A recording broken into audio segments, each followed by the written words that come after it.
Salut tout le monde! Alors aujourd'hui, on va explorer les avantages et les inconvénients de se mettre sur des plateformes comme Doctolib. Et surtout, on va expliquer est-ce que vous devriez le faire vous ou pas. Alors ce que j'ai constaté avec les thérapeutes que j'accompagne, c'est que généralement, Doctolib a tendance à ne pas envoyer des patients qui sont très qualifiés. Qu'est-ce que j'entends par là? En fait, le problème, c'est que vous êtes dans un annuaire, donc vous êtes anonyme en fait. Vous êtes noyé dans la masse d'autres thérapeutes qui font généralement la même chose que vous au sein de votre ville ou dans l'endroit où vous êtes. Donc Doctolib, ça peut être un moyen, dans certains cas, à certains endroits, ça peut ramener quand même pas mal de patients. Par contre, la qualité des patients, souvent, n'est pas celle que les thérapeutes espéraient. Pourquoi? Parce qu'en fait, du coup, comme vous n'avez pas votre empreinte, votre identité sur Doctolib, et même, vous pouvez marquer peut-être un petit texte qui peut vous différencier, mais dans l'ensemble, les gens qui vont là-dessus cherchent une solution rapide.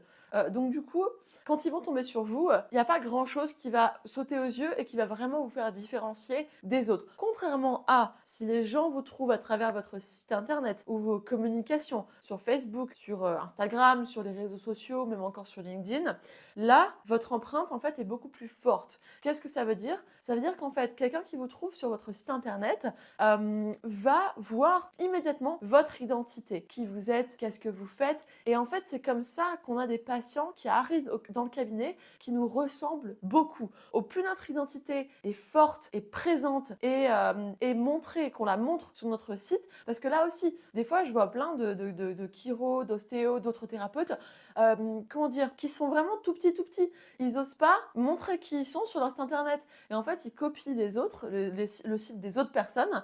Quoi, par exemple, la définition de la chiro, la définition de l'ostéo, mais dans des termes très très larges. Ils mettent toutes les mêmes pathologies pour lesquelles ils peuvent aider, donc, bah, tendinite, entorse, je sais pas, mal de dos, mal de lombaire, les maux de tête, bon bah voilà, migraine.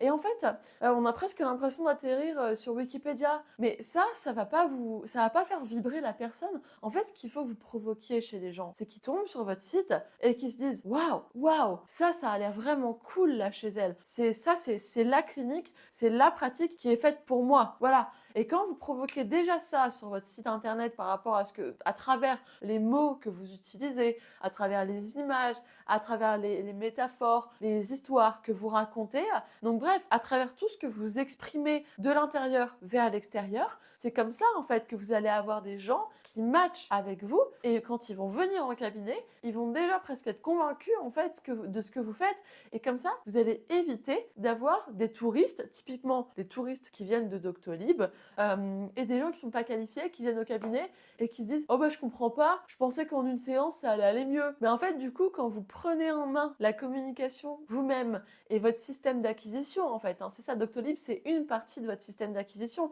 mais c'est une partie très passive et c'est pour ça forcément que les résultats sont pas dingues, pas parce qu'en fait plus on se repose sur quelque chose qu'on ne gère pas nous activement, au plus les résultats qu'on va avoir vont être relativement moyens. Voilà. Donc c'est pareil dans tous les domaines de la vie. Par contre, au plus vous mettez d'énergie et vous êtes actif dans vos systèmes d'acquisition, au plus vous mettrez votre empreinte, votre identité, et là, vous attirez des gens qui matchent vraiment avec vous, et du coup, vous aurez des super résultats en cabinet. Typiquement, on le verra sûrement dans d'autres vidéos, mais c'est des gens qui n'auront aucun problème à vous prendre des forfaits. Moi, en cabinet, par exemple, je propose des forfaits entre 6 et 12 visites, et les gens, littéralement 100% des gens qui viennent en cabinet, me prennent un forfait dès qu'ils arrivent. Pourquoi? Parce qu'en fait, quand ils arrivent, ils savent exactement qu'est-ce que c'est mon approche. Moi, je leur explique aussi quand ils sont là.